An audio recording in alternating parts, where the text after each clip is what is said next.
Olá, hoje a gente tem um material, olha, que toca num ponto bem sensível para muita gente, viu? São trechos do livro A Síndrome da Pessoa Boazinha, do Theobin Alves.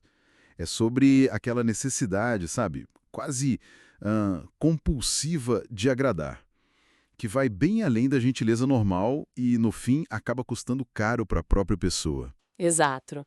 E o interessante é que o próprio autor, ele se coloca na discussão, né? Ele admite que ainda luta com isso. Ele não está falando da bondade genuína, mas de um padrão. Um padrão de comportamento que ele chama de doença invisível. Doença invisível, forte isso. É, é uma dinâmica assim onde o medo de desagradar, sabe, ou de gerar um conflito, leva a pessoa a dizer sim, mesmo quando lá no fundo ela queria muito dizer não.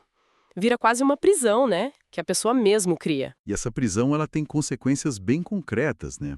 Pelo que o livro traz, o autor descreve um cansaço. Um cansaço que não é só físico, é profundo, é da alma mesmo. Uhum. Aquela sensação de vazio depois de se desdobrar para agradar todo mundo e a frustração, né? De sentir que esse esforço todo, tipo, não é visto de verdade, não é valorizado. Pois é. E um ponto crucial que o Alves levanta é como isso vai, assim, corroendo a identidade da pessoa. Ela se esforça tanto, tanto para caber nas expectativas dos outros, que, aos poucos, ela perde o contato consigo mesma. É impressionante. Perde o contato. Sim, ela já não sabe mais o que gosta, o que quer de verdade, quais são os limites dela. As vontades, elas meio que se dissolvem, sabe? E o corpo sente, né? É fascinante como ele conecta essa dificuldade toda de impor limites com sintomas físicos bem reais. Sim, Ele fala de enxaqueca, insônia, problema gástrico. exatamente. É como se o corpo tivesse, sei lá, gritando aquilo que a boca não consegue dizer, que a boca cala. O autor sugere que esses sintomas são a manifestação física do constante engolir sapos, sabe? Daqueles pequenos sim que a gente fala forçado. Engolir sapos, boa imagem. É a somatização mesmo da autoanulação. É uma conta que chega, né? E muitas vezes a pessoa nem percebe que a origem do problema físico é emocional. Faz todo sentido. E a dificuldade de dizer não. O Alves descreve isso quase como sei lá, um ato de heroísmo para quem está nessa síndrome. Totalmente. Ele reflete sobre quantas vezes ele mesmo aceitou convites que não queria, acumulou tarefa que não era dele. Tudo por aquele pavor, né? Pavor de decepcionar, de criar um atrito. É um ciclo vicioso, né? De autossacrifício. Exato. E isso leva a gente a pensar sobre as raízes disso, né? O texto explora um pouco isso. Muitas vezes a origem está lá atrás, na infância. Talvez num ambiente onde a criança aprendeu que ser boazinha era o jeito de ganhar aprovação, ganhar amor, ou só de evitar briga, evitar castigo. Ah, entendi. Vira tipo uma moeda de troca, então? Cria-se uma espécie de barganha afetiva, assim. Inconsciente, claro. Ah, se eu cuidar de todo mundo, se eu for sempre legal, aí vão cuidar de mim também. Só que essa barganha, pelo que o livro aponta, raramente funciona como a pessoa espera, né? Acaba gerando mais frustração. Exato. E até um ressentimento escondido, né? Aquela pessoa que parece sempre calma, sempre sorridente, por trás daquela fachada de tranquilidade, pode ter muita raiva guardada, muita mesmo. Raiva? Por quê? Raiva por se sentir explorada, talvez. Por não ter as próprias necessidades atendidas, por se anular o tempo todo.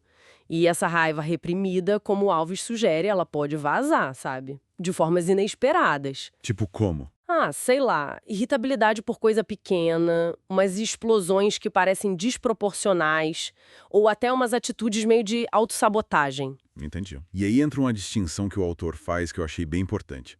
A diferença entre ser bom de verdade, Sim, que é ter empatia, ser gentil, mas ter limites claros, né? E ser bonzinho, que seria essa versão meio distorcida, movida pelo medo da rejeição. perfeito. Essa distinção é chave. E o processo de desaprender a ser bonzinho, nossa, é apresentado como um desafio e tanto. Envolve começar a dizer uns pequenos não, sabe? Mesmo que no começo dê aquela culpa. Ah, a culpa. Imagino. Pois é confrontar esse medo da desaprovação e aos pouquinhos ir percebendo que as relações que importam de verdade, elas sobrevivem. Elas até melhoram quando a gente afirma os próprios limites.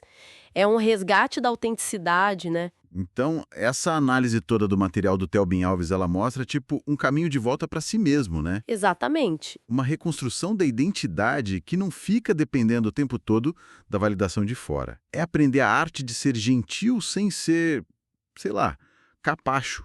Ter compaixão pelos outros, mas sem se abandonar no processo. Sem dúvida. Essa exploração dos trechos mostra bem a complexidade que existe por trás daquela pessoa que parece nunca dar trabalho, né?